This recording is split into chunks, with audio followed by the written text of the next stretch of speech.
So with that, we have a little bit of a last minute change to tonight's journal club.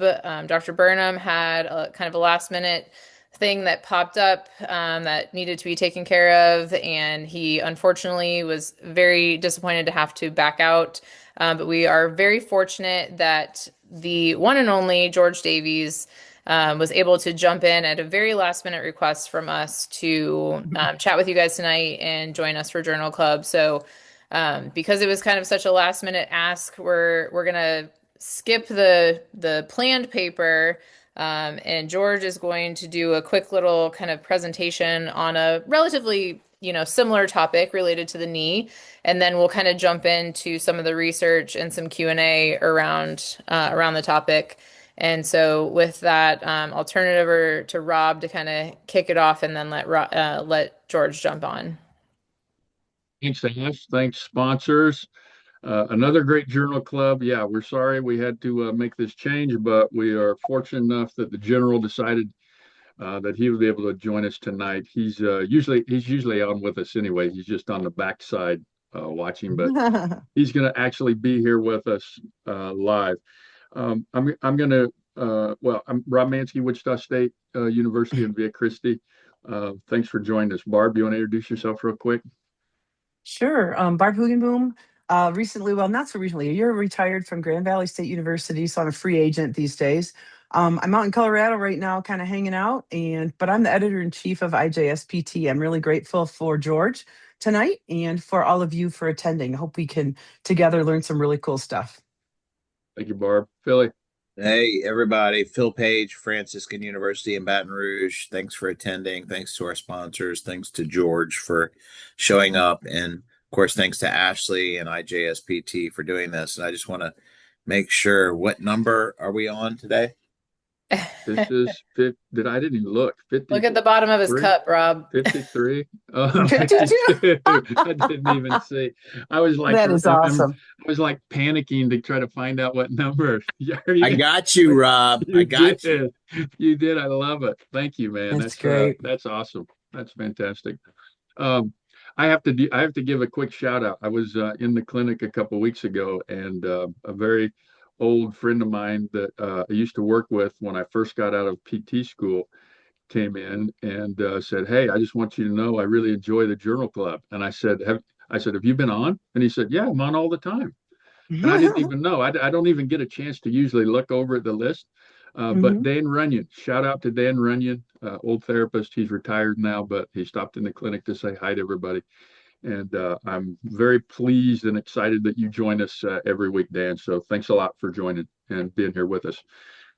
So I'll introduce the general real quick. Oh, and before I start, I want to give the general a quick shout out. Most of you probably don't know this, but the general has been doing PT sports physical residency for 30 years. 30. I think, George, you just finished the 30th year, or did you start the 30th year? Finished the 30th year. Wow. I only know that because I was number two I was the second year of the 30th, and we're having a big celebration next month up in La Crosse. I'm excited to go up there, see everybody, and hang out with George amazing. and all the crew. Yeah, 30 years. It's a lot of residencies and fellows going through there. So congratulations, George. That's quite an accomplishment. That's a lot of knowledge sharing right there. That's pretty cool. Yeah. Hey, that's what this guy does. That's what the general I know. does. I know. Knowledge. So if you guys don't know George Davies, I don't know how you couldn't. He's been on here multiple times. He's been around for in education in sports PT for not 80 years, but probably a good 60 or more, I'm guessing. He's the godfather of isokinetics. He's really kind of the godfather of sports PT. And all of us on the podcast here, the Journal Club, are proud to call him our very good friend. So, George, thank you so much for stepping in for us today. We really appreciate it. Thank you, Rob. Ashley, are my slides up? You're ready to go, buddy. Yep, you're good to go. All right. Thanks again for the kind invitation. Again, I apologize for those expecting to participate in the Journal Club with Dr. Burnham, but because of circumstances, she's unable to be with us. But we will stay with talking about the knee. So the B team, which is me, has stepped in to try to help out. So we'll stay with the current concept of dealing with the knee. And I guess, why should we deal with ACLs? Well, I don't know, because maybe there's tens of millions of digital references. There's over 60 million Google search references, over 176,000 peer-reviewed research papers on the ACL. So we'll still talk about not just ACL, but we'll talk about the knee. Also, because of the late notice, again, I'll present an overview of some information first, and then we'll open it up to questions instead of just having one article and doing a variety of questions on that. So therefore, what I'd like to do is talk about the evolving landscape of neurocognitive testing with a new wrinkle, which I'm going to present toward the end, on also adding fatigue testing, which is very novel, and there's no research on that at all yet. So we got the knee strong through our rehab program. So now we got to point to what we're going to do to return back to sports. So these are the objectives that I'm going to go through. So as Rob indicated, we've worked together for about 30 years. And that was my recurrent question to him for the year that he was with me. But nevertheless, for those who don't know, I'm a professor of physical therapy at Georgia Southern. I was at Georgia Southern University. Now I'm at University of Texas, Rio Grande Valley. I'm also the rehab specialist for the university. What's interesting is most people have never heard of that. But the interesting thing about it, it's a Division I, 35,000 students.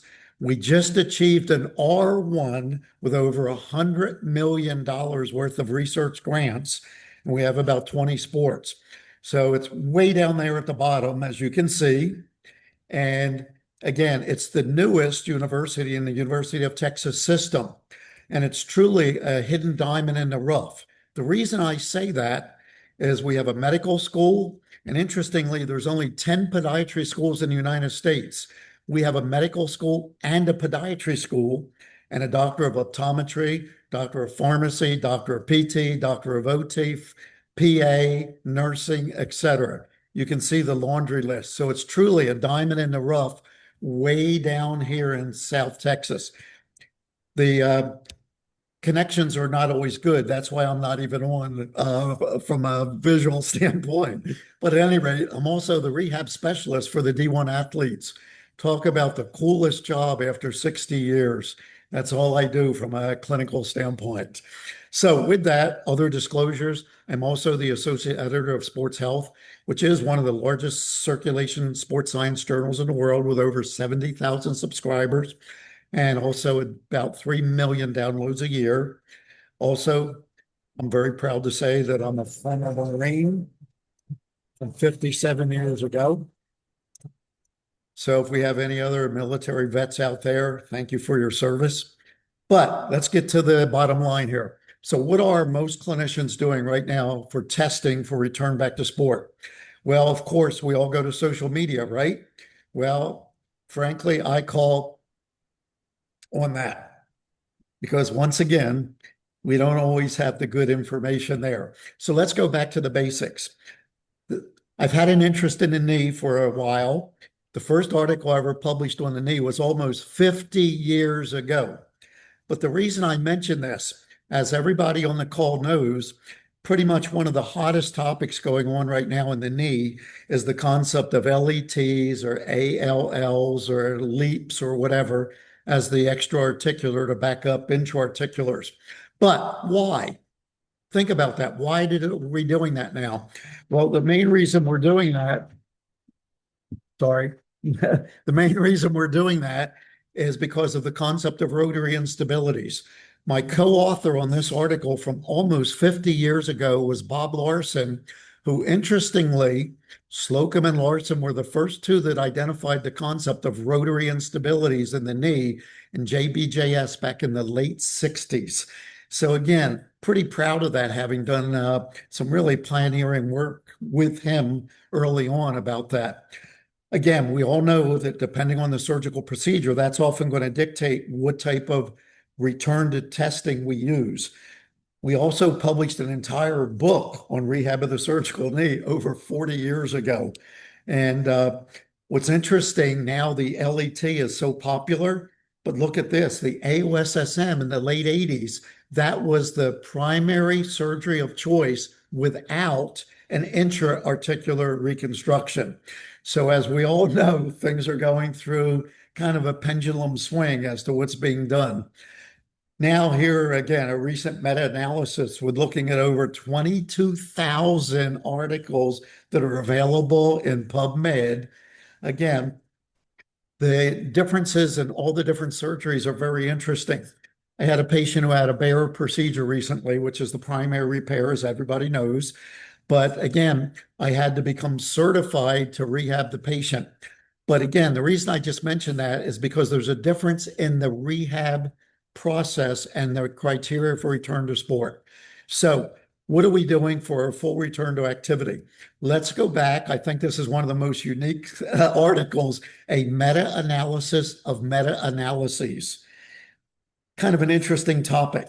But nevertheless, the point is we've been dealing with knees for over 50 years. There's still no consensus or validity of what we should be doing. So what are we doing? Well, let's start firstly, the changing dynamics of lower extremity testing. I know it's a little bit of a busy slide. I'm only going to refer to it one time, but look at all the different things we have to consider as the battery of tests. Starting in the upper left-hand corner, we have to look at biopsychosocial things. We have to look at ACL, RSI for kinesiophobia, time, biological healing, physician clearance, modifiable risk factors. Again, if a patient has more than a 12% tibial slope, that indicates they have a higher risk for an ACL, but we can't change that. So we don't have to worry about it. Educational, shared decision-making, all the impairment measurements we all use every day. Obviously, if we have high-tech equipment, we can use that. And then where I'm really going to focus, though, is on things that we can all do, the movement functional type of testing. And then I'm going to finish up with the idea of some of the newer testing on neurocognitive. Full disclosure, however, we can never replicate in a clinic what the actual demands are in full-blown competition. The reason, all of this stuff is happening simultaneously. The left-hand side is the most important. Action occurs in milliseconds. We'll see an injury a little bit later. It takes 250 milliseconds to rupture an ACL, and it's usually a reactive response. Furthermore, again, because we can't really replicate all the demands in sports, nevertheless, we still have to do something to progress them through rehab and determine the criteria for return. So which tests do we use? Well, as you can see, there's a whole variety of tests. Hadley and OJSM a couple years ago did a systematic review of the literature. They looked at over 60 articles, came up with a checklist of 7 articles that met the criteria, the things that were on that list I described. At any rate, what they found, those patients who passed those 7 criteria when they returned to sport had a decreased injury rate, whereas those who did not pass their checklist had an increased incidence of re-injuries to the same or contralateral knee. So therefore, we recommend using a criterion-based checklist as part of our clinical decision-making. The first article I ever published when I was the head athletic trainer at a college in New Jersey was a checklist for the athletic trainer on game day. Here it's over 50 years ago, and I still use the same thing. Here's an article, again, talking about the concept. So here it is, a checklist of looking at different criterion-based things the patient must meet in order to progress through rehab or return to sport or return to performance. Most are familiar with the checklist manifesto, but I think the subtitle of that is the most important, how to get things right. So with that, here's an article we published, and look at the authors, some pretty prestigious authors. Eric McCarty's the past president of AOSSM, Matt Provencher's the president of Herodicus, and our last author there is a significant person in the world, whoever that is. So at any rate, what do we do in 2026? Well, as I said, we're going to focus just on the functional testing. So first things first, test, don't guess. So we always start with 4 progressive gradient warm-ups, 25, 50, 75, 100%. So if we're doing a 2-legged jump test, both legs progressively, single leg hops, progressive warm-up. Even if we're doing isokinetic testing, we use the same concept. The reason, even though my clinical judgment says the patient is ready to do the testing, physiologically, quantitatively, qualitatively, they may not be ready. So to me, it's a built-in fail-safe system. So we always start with a jump test. That way they can protect the involved leg that many times they do favor on a single leg hop. But if they jump 40 inches, is that good, bad, or indifferent? So years ago, we did allometric scaling.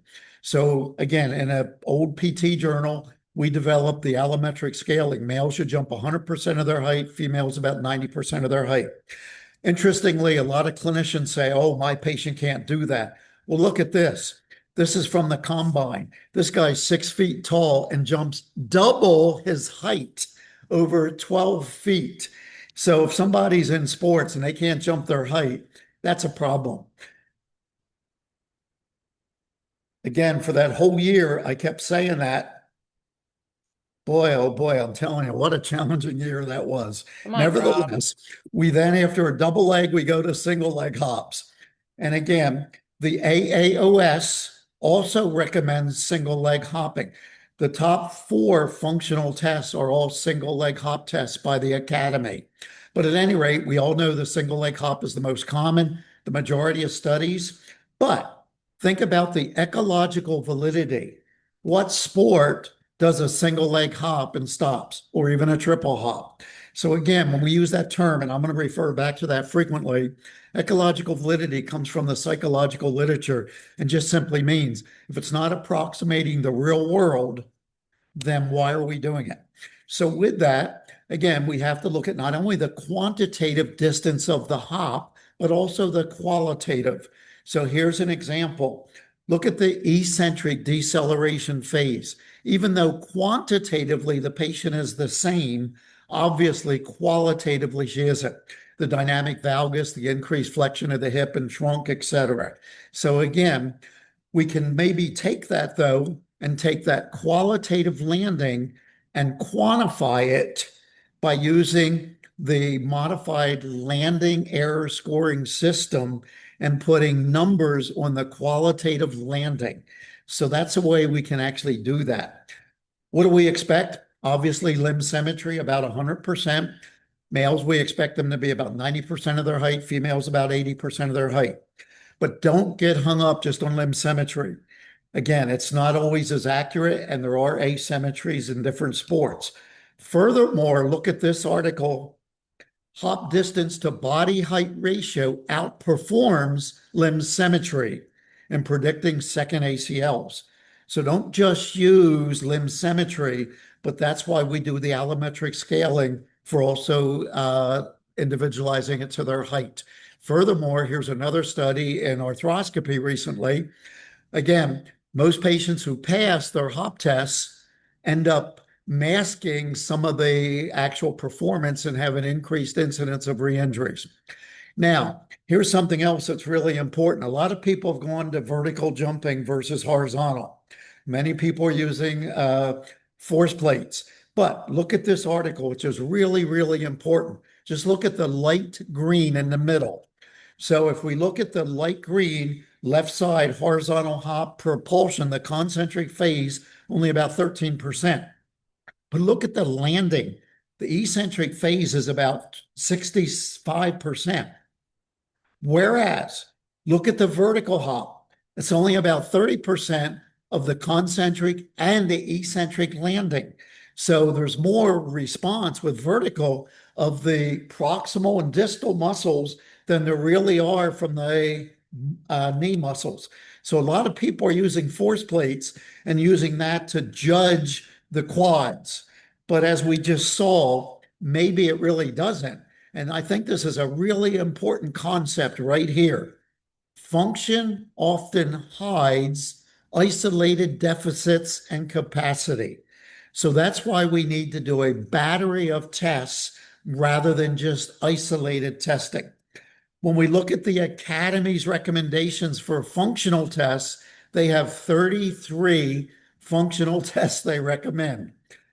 However, none of those are reactive multitask tests that really replicate functional sporting activities.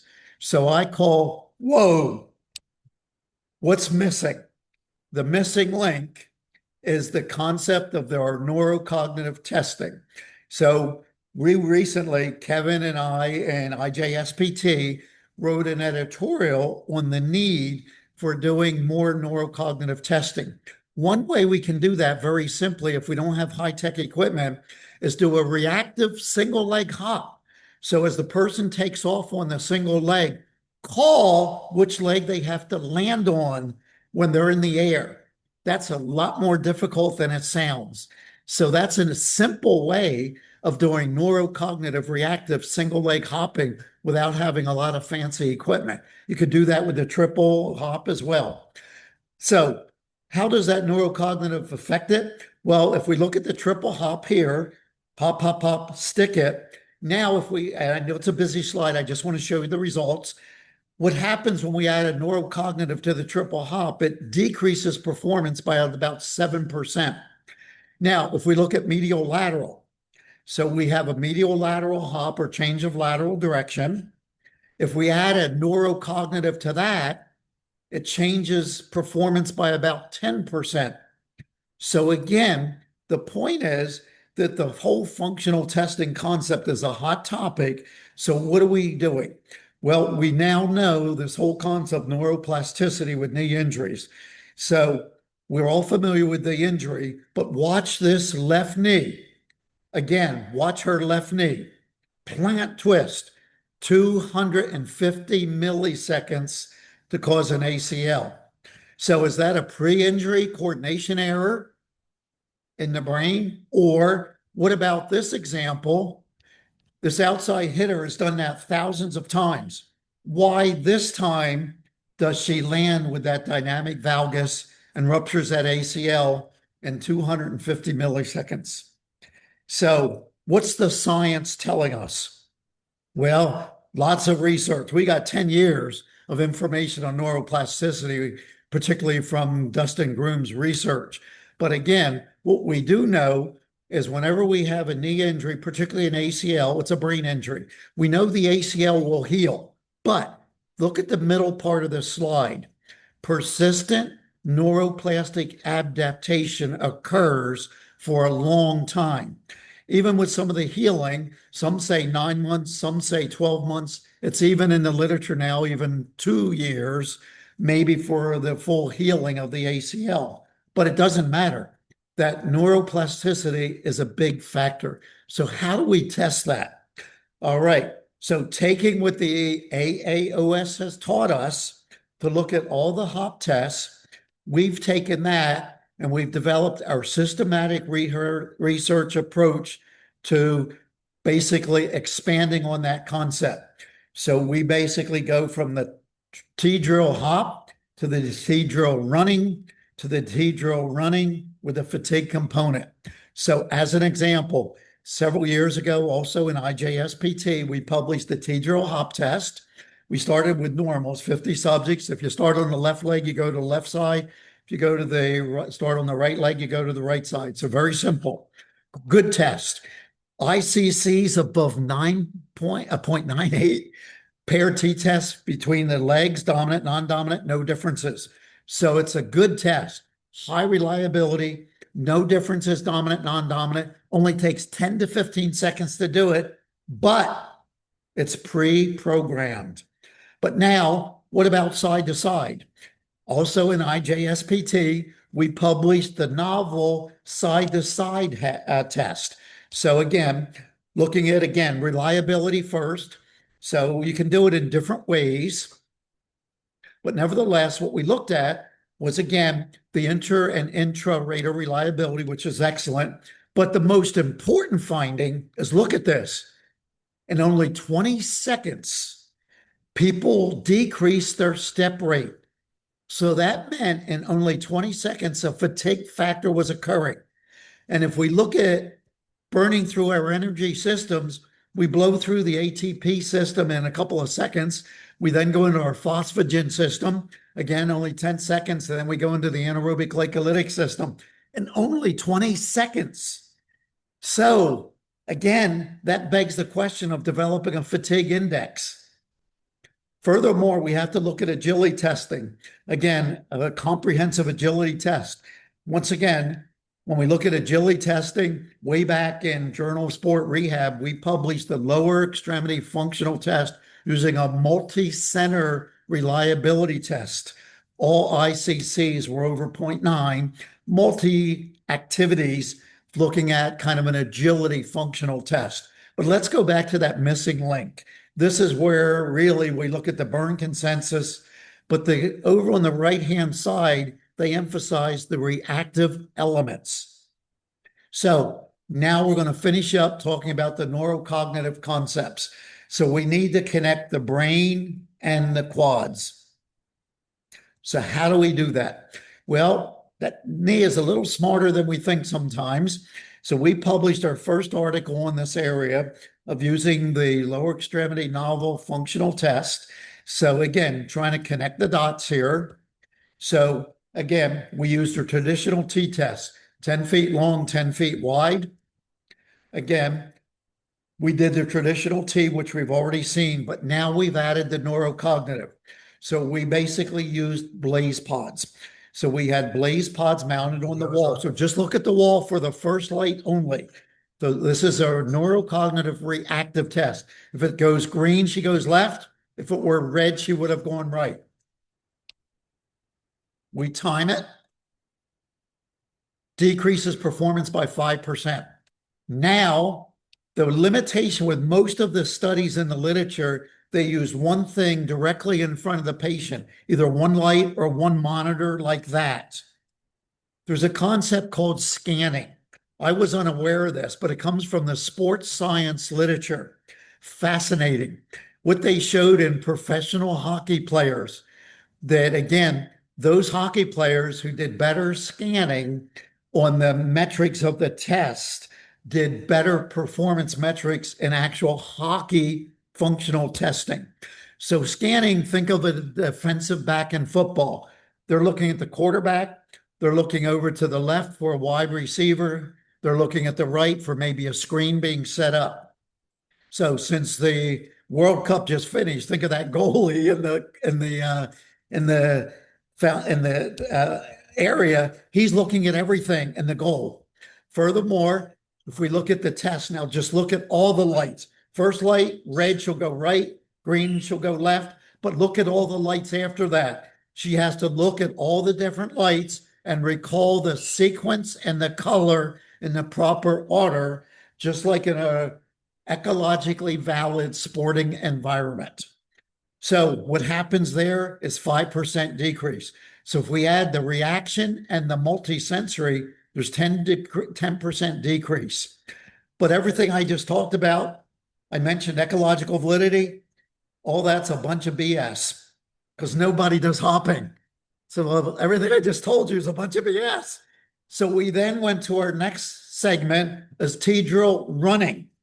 We just finished that study and presented that 2 months ago at ACSM with the running, the same thing. The straight run, run with a reaction, run with multisensory, similar results. But now we had to add the fatigue factor. So what we did is looked at the literature first. Look at that, over 4,000 articles on the knee and fatigue and decreased performance, over 800. Knee fatigue and neurocognitive testing, 0. So with that, if we look at fatigue and the filtering onto the knee, it affects the knee in multiple ways. So we just got IRB approval to do this study. Takes a battery and a team to do it. We've submitted an article already, an abstract to the APTA 2027 abstracts on this. So we did a prospective partial crossover design, 3 non-fatigue versus 3 fatigues. We did an a priori power analysis using G-Power. We needed 18 subjects. So we had our subjects warm up. Since the Tour de France just ended, I thought I showed that interest. Look at the legs on somebody after they finish a leg in the Tour de France. Unbelievable. Our subjects look more like that. But at any rate, we also randomize everything, obviously using randomizer.org. So we did the test, but everything was randomized. But just to show you the test, here's the first one. So they did the modified T drill. It was 20 feet long, 10 feet wide. We had to use 20 feet because of running. Then they did the first light green, they go left for the reactive T drill neurocognitive. And then to connect it to the multi, not only the first light, watch, green left, but now he has to recall all the other lights in proper order and sequence for the multitask screening. What did we find? We then fatigued the patients. We took 40% of their body weight. You'll see that in a second. We did the operational definition of fatigue. They couldn't keep up with the metronome for 3 consecutive reps. They couldn't complete full range of motion, or they did too many compensatory movements. So they did the first test. We got their number. Then they had a minute's rest. Then they had to repeat the fatigue test when they couldn't produce 60%. That was our definition. So here she is, 40% of her body weight. There's a metronome on the left. She has to keep in time with that. So sit to stand. She has to touch and go to full extension without compensatory movements. So again, that was our baseline, the number they did. Then minutes rest. Then they had to do that again until they couldn't do 60%. We then repeated all the tests immediately in the fatigue state in a random order based on randomizer.org. And then what we found is, again, that it caused statistically significant decreases as we added the reactive finger, the test, and then the multi-directional test when we added the fatigue protocols. Again, because of time constraints, I don't want to belabor all the details, but again, they'll be in the abstracts and things that we do. So bottom line, winding up, if we combine fatigue and neurocognitive overload in the heat of battle, I think it's a recipe for an injury. So fatigue testing is not a common metric that we do, but it probably should be, because if we look at the bottom, fatigue testing affects all of these things: strength, power, motor control, reaction time, neurocognitive, and potential for injury increasing. So again, our future research, we assess patients who've been previously cleared for sports, but they've had previous injuries. And to kind of summarize everything, again, the pendulum swings. We focus so much on muscle and getting the quad queen. Now it seems like everybody's kind of going to neurocognitive. It really needs to be a balance of the two. Does all this mean anything? How can we individualize this to the patient? Well, talking about ecological validity, here's an excellent article in OJSM on the field testing. So we have to ultimately take them to the pitch, to the court, or to the field and do sport-specific testing. If we do that, does it work? Well, here's one study, reduction, return to sport testing, 20 to 36% decrease in injuries to the same knee or the contralateral knee. Look at the results of this article, same thing, return to sports. Here's their conclusion. Our results show that passing return to sport testing after ACL could guarantee absence of re-injuries. I'm not so sure I would make that strong of a statement, but nevertheless.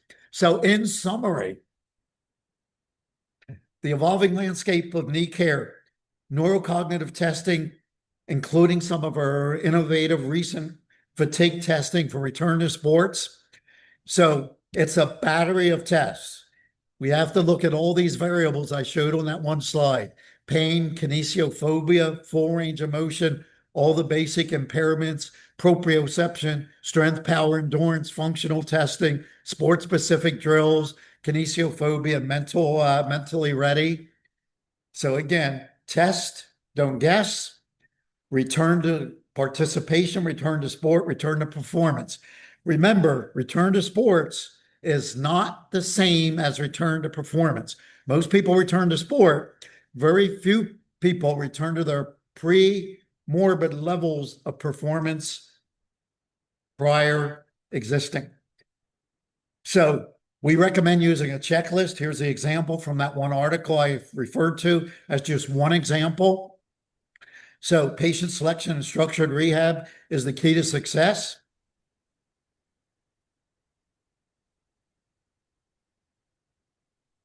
Rob, you're really one of the best, buddy. I love you. Thanks, man. I love you too, George. Takes a team approach. One of my favorite slides. An F1 Formula race car. Look at this. In a few seconds, they change every tire and refuel that in that time. That's real time. That's the team approach. So we're always learning. So as I've said, for the last 60 years, it needs to be an integrated approach of testing and rehab. So I will leave you with the reverse ABCs. Conceive it, believe it, achieve it, and you will be successful. So there you go. Thank you for your kind attention. Awesome, George. Thank you. Thank you, George. Very good. I'm trying to get my video back on. So there's at least my picture, but it won't let my video load for some reason. I guess it just wants you to look at Manske rather than me. It says my virtual background is still loading. But again, I'm here for the remainder of the time for questions if anybody has them, or we've got a pretty distinguished panel here, so you can direct a lot of questions to them as well. So they have a lot of experience and expertise as well. Everybody, I have a this question. This is your Phil. Let's just make sure everyone knows this is their chance to get some questions with George. Right. So any questions you have, put them on the question and answer for us, and we'll get them to George. Go ahead, Phil. Sorry, I didn't mean Well, to. I have a question, George. Who did the AI pictures of you? Because I know you didn't do it. George did. What I actually is, I actually do Chat GPT, and then I basically told him what I wanted on them, and then I had Chat GPT generate them for me. George, So, that's Way incredible. to So you go. can teach old dogs new tricks. Yes. the old guy is still learning new tricks. So I'm Look still at trying to that. hang in there and keep up with all you youngsters. All right. Classic. Real question, Yes, sir. because I don't see any in the chat yet, so I'll go ahead and They're start it off. coming. Yeah, they're coming. Am I missing them? No, yeah, no. Yeah, No, you're go good. Go ahead, ahead. Philly. Go ahead, Oh, Philly. okay. Good, Philly. So George, I'm really interested. Neurocognitive obviously was big in Dustin's research and all that, and we're going to be fortunate to have him on Journal Club as well. Good. But more recently, this visual motor is another concept. Do you see that visual motor and neurocognitive are similar, different, or how do we visualize that? Because I see Blaze Pods, everyone thinks neurocognitive, they go to Blaze Pods. If we go to, but I can also see QuickBoard is another good resource. And we're doing some more QuickBoard stuff here. Where do you see, is it more visual motor? Is it more neurocognitive? Does it even matter? I don't know the answer to that. It's a great question. I think it's a combination of everything. And I just saw an article today that it talked about using VR for some of the visual motor. And the advantage of the VR is it can give you instant feedback so you can correct the deficiency right there at the time of the problem. So I think it's really, frankly, Phil, I think it's a combination of everything that, and I agree with you. I don't think it's an independent of one or the other. I don't know how they mesh. I have done a lot of stroboscopic glasses on a lot of my D1 athletes. So I've had several ACLs and different patients with different problems. So I've been doing a lot of stroboscopic glasses for the visual concepts as well. Um, so again, I don't know the answer to that. I think it's a good question. My gut reaction, it's a combination of everything, and what percent each of those play, I think we'll maybe be able to figure out over the next several years. But I don't know. It's a great concept. As I said, I do a lot of the visual training, as you're indicating, with the stroboscopic glasses. And as you said, the QuickBoard, that can do a lot of different things with the vision training as well as some of the reactive training. So I think there you're getting the combination of both things. So it's not one thing or the other. And with our upper extremity stuff, we do a lot more of the blaze pods on the wall where they are doing more of the touching, similar to the light board that you're describing. Thanks, George. Hey I guys, can't help but think, oh, sorry, I'll just jump real quick. I can't help but think that bottom line is we have a lot to learn from our neuro colleagues, and that there's a lot of things that overlap. Granted, they're not treating athletes, but there's a lot of things that they've done a lot of research in terms of differentiation of different pathways and different ideas for how to rehab people with TBI. Obviously, this is not a TBI. I get that, but in ACL, we're looking at a mild, a brain dysfunction, so to speak. So I think it's really interesting that that we as sports physical therapists really embrace this neuro perspective to what we do. And I think that the best sports PTs are the ones that really dig deep and go back into your neuro stuff and like look at this in terms of how you're looking at rehab. I think the Bar- large majority of Barb, athletes, Barb, I think that's a great comment. And I wish I would have paid more attention when I was in PT school with the Me neuro too, in classes. neuro. Because I knew I yeah, didn't want to treat stroke So patients. now, one of my last slides, we're all learning together still. So, Yeah, but you're yeah. absolutely right. It's now integrating some of the combination of things that we've learned from even our sideline treatment of patients with concussions. So, what Hmm. are some of the things that we're doing there, and how are we now integrating that with some of our more conventional, both a lower extremity, and frankly, we also have done a very similar parallel study with the upper extremity, where we've done a Hmm. lot of the, again, reaction testing, then the multisensory testing, and then we did the fatigue testing in the upper extremity. And we also submitted an abstract to the APTA 2027 meeting for the upper extremity stuff too. Hmm. So we have two parallel tracks going right now.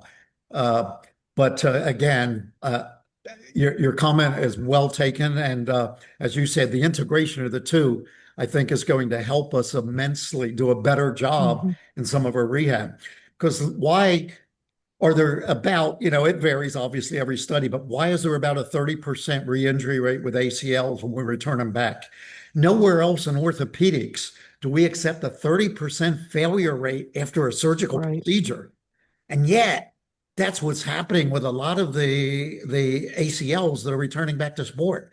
Now, admittedly, understanding, and as I said, I've lived the evolution from going from LADs, ligament augmentation devices that stress shielded the ACL so it never healed, to using Gore-Tex grafts. I mean, I've lived that for the last 50 to 60 years. But again, here we are now, maybe finally getting the surgery right. But let's be honest about it. Surgeons spend an hour or two in the OR. Hell, we spend hours and hours and hours with our patients. So, not being facetious, but it's what we do is probably more important than what those docs do. It's a combination, but think about just if we look at the timing with everything. So, again, it's certainly a team approach, as I just said with my last slide. So, hey George, we yes, got a sir. bunch of questions. We got a bunch of questions on the Oh, coming boy. up here. So one of the first ones is how about measuring? I think they're wanting to ask how you're measuring quad ham torque or moments with isometric or isokinetic testing as part of your return to sport criteria. What all are you testing, I guess, isokinetically now, maybe, or is it different than what you did in the past? Obviously, we're mostly focusing with the knee when we're talking about the knee problem, but obviously TLS is important. So it's easy to do handheld dynamometry quickly with the hip muscles. And obviously, you can do functional testing for the distal muscles, doing different types of gastroc type of testing. But again, for the quads, if we're doing handheld dynamometry, oh boy, I'm going to open up a can of worms here. There's a lot of studies in the literature right now that are showing that you have the patient in a seated position and 90 degrees of flexion and doing the testing there. But if we think about that, one, that's not a functional knee position, and two, it's not a functional hip position. So if we're going to do handheld dynamometry, I recommend we at least do multiple angles. So maybe 90, 60, 30, because frankly, most people, you saw the mechanisms of injuries, they're closer to full extension, 20 to 30 degrees of knee flexion. So that's where we really need to look at the unilateral ratios. A lot of people, when they take some of the data, they always look at the peak torques, which occur in mid-range about 45 to 60 degrees, and that's where they look at unilateral ratios. We need to be looking at unilateral ratios out near terminal extension because that's where it's more functional. If we use isokinetics, and Kevin Wilk and I published a clinical commentary in IJSPT recently on why isokinetic testing is important today, because it adds dynamic testing versus static or isometric testing. And again, if we do that, we still do velocity spectrum testing, slow, medium, fast speeds, which in my mind, 60, 180, 300. We look at unilateral ratios, not only at the peak torques, but more importantly, out at that 30-degree angle, because that's the functional knee angle for function and knee injuries. We look at allometric scaling. What are their torques to body weights for both quads and hams? And then we also look at the rate of force development. In other words, if somebody's peak torques are the same, but it takes them forever to get the force there, it means they can't generate the force quickly, which is required, as we saw. ACL injuries occur in 250 milliseconds. So we need to look at the rate of force development, or the upslope of the curve, so to speak.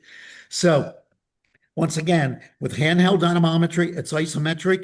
I would recommend multiple angles, and think about function. When you're standing, walking, or running, the hip is not flexed at 90 degrees, but it's at 0. So perhaps do the functional testing of the knee with the patient supine, so that replicates the functional hip position, and then do the isometric testing at 90, 60, 30. Likewise with isokinetics, we actually published an article recently where we did different isokinetic testing of the knee with the hip at the traditional 90-degree position, in flexion, and then down at full extension. And it's totally different for the forces of the quads and the hams, and the unilateral ratios differ. So standardize your test position and look at some of those variables that I just mentioned. Thanks, George. We got another question from a gentleman I think you know, Tim Hewitt.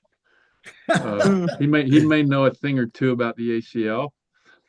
His question is general. Where are you quoting 250 milliseconds from? So I think he's asking what study. ACLs occur in 30 to 60 milliseconds from initial contact within the first and second standard 30 hertz video frames. But then, General, he adds, by the way, General, you are the man. I think the literature that I was citing was basically not when the foot contacts the ground, but when basically the rotation of the transverse plane rotation occurs. That's a number that's been cited in a few studies. But I guess I would defer to this guy, Hewitt, because he only has the highest index medicus references on the ACL. So, and he lets you know that. He lets you know that. Yeah, he will let you know. Yeah. I'm going to defer to him to correct the numbers. But as I said, those numbers are often cited not on ground contact, but the actual transverse plane rotational component. And that, by the way, comes from Dr. Frank Noyes, who has a few articles also that are published. All right. Another one, George, here from Eric Greenberg. I'm curious about your perspective on the research indicating that most ACL tears occur early in games. How does that align with your thoughts on examining movement patterns and testing in the fatigue states like you described? Good. There's some current literature by Della Villa, who's published some excellent research articles that have described that the incidence in soccer primarily, or the European football, that's where the mechanism of injury occurs.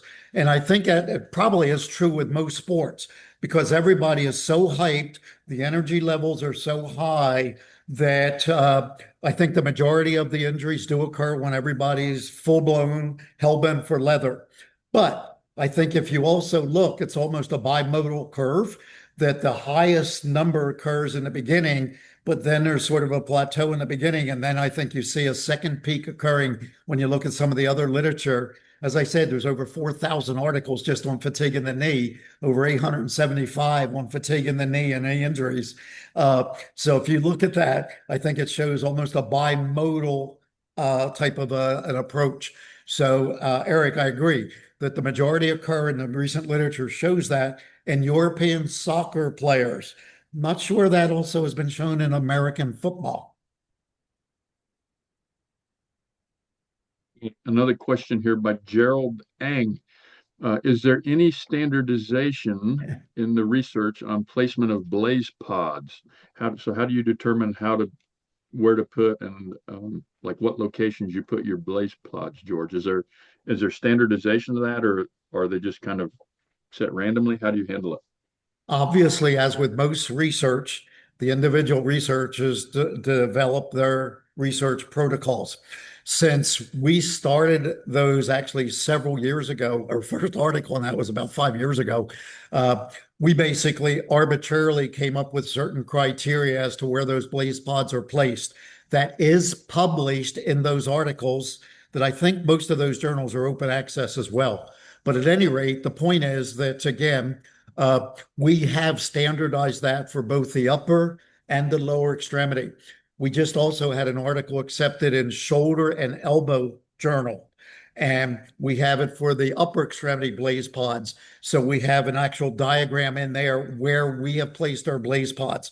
So it's basically from our original research and our labs is where we place things. The same thing, the article that I cited in Journal of Sport Rehab, there's a figure in there that actually shows you the placement of the blaze pods that we started with.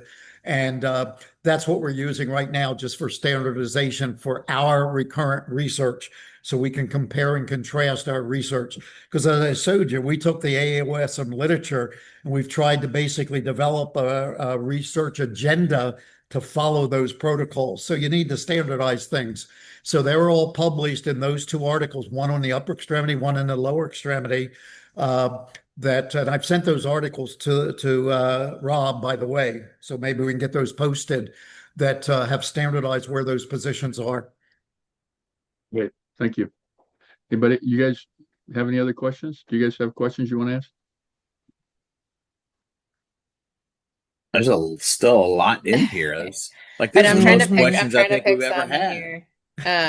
Yeah, just for those asking, yes, this is being recorded. Yes, it will be posted on our YouTube and on our website. So to cover that one.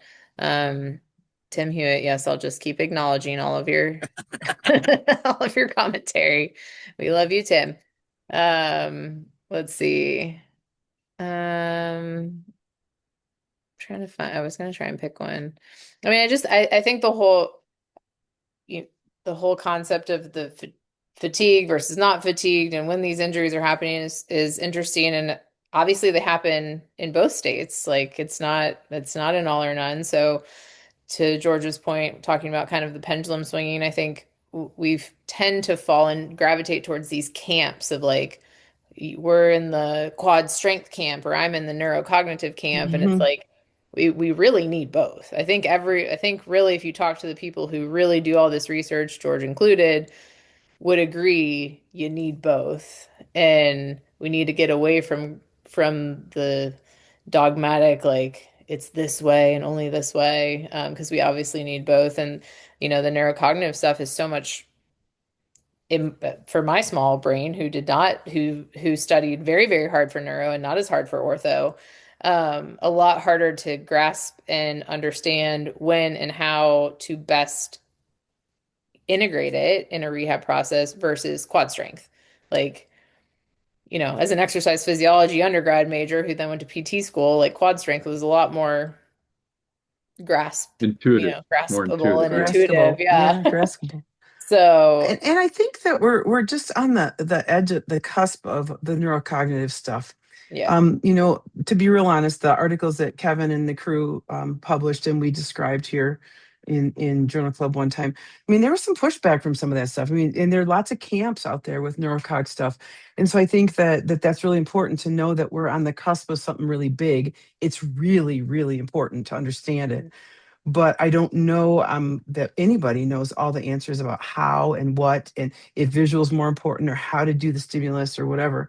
I think it's pretty important to just realize and to keep up on the literature. I mean, the literature is coming out like at rocket speed. I mean, And I think, if you lined up five female 16-year-old ACL patients who all play soccer, for 2 out of 5, maybe neurocognitive is incredibly important, and maybe the other three, it's more strength that they like. mhm, I think it's probably very patient specific. So fortunately, it works out very well that, spoiler alert, next month's guest is going to be Dustin Grooms, who mhm. certainly can speak to a lot of this. So those of you who are To all of still, this.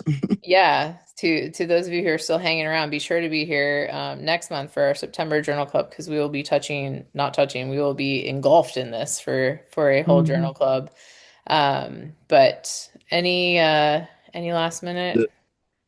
The, the last thing I'll end up with is I've always had this issue with neurocognitive in terms of how do we measure it? You Mhm. know, the MRI stuff is great when we look at that. Then you have to look at FNIRS. How do we measure brain activity through blood flow? And then Mhm. can we use blaze pods and quick boards to measure this? So I think the evolution of this whole concept of not just the rehab part of it, but the effectiveness of it or the limitations Mhm. by it is going to be limited by our ability to quantify it. So once that comes Absolutely. through, then I think we'll be on a much better plane going from, you know, functional MRIs to something we can do in the training room. And Phil, yeah, accessibility. I mean, like in terms Yeah, of like the average sports PT, like what have you got that can measure neurocognitive function? right, I mean, I've never even seen a functional MRI. I mean, I've seen it in research papers, but the yeah, rest of us are not going to be able to do those kinds of things. right, And to come back to I made this comment in some form or fashion when Kevin was on talking about some of these papers, Hmm. was all like, don't let this fancy stuff like take us away from the basics. Like, if someone Right. doesn't yep, have terminal knee extension and a quad You contraction, got to like, who get cares if that. they have neurocognitive function? Like, we can't be setting up blaze pods when they don't have full knee extension. So, yep, yep. kind of going back to your basics. So Back I to the think basics. You bet. this will be a good continuation in the month of September. General, we greatly appreciate you very last Thank minute you. stepping in. Of course, always wonderful to have you. So sad we can't see you, because I had to look at I Rob for know. far too long tonight. But That was painful. that I know. beard thing Thank is you. getting longer It and is The getting beard longer very and Getting long. grayer, longer. Rob. It's grayer. That happens. That happens as you age. Yeah. So, well, thank you everyone for joining. We will be back in September. All of that information will be coming out very, very soon. Again, this will be posted if you want to share it or rewatch any parts of it. I will get the articles that George was referring to that he sent to us posted in the Google Drive if you'd like to reference those as well. And I'll link that within the YouTube page as well. So thank you, everyone. Have a great rest of your night, and we'll see you next month. Thank See Thanks, you you. guys. guys. Bye.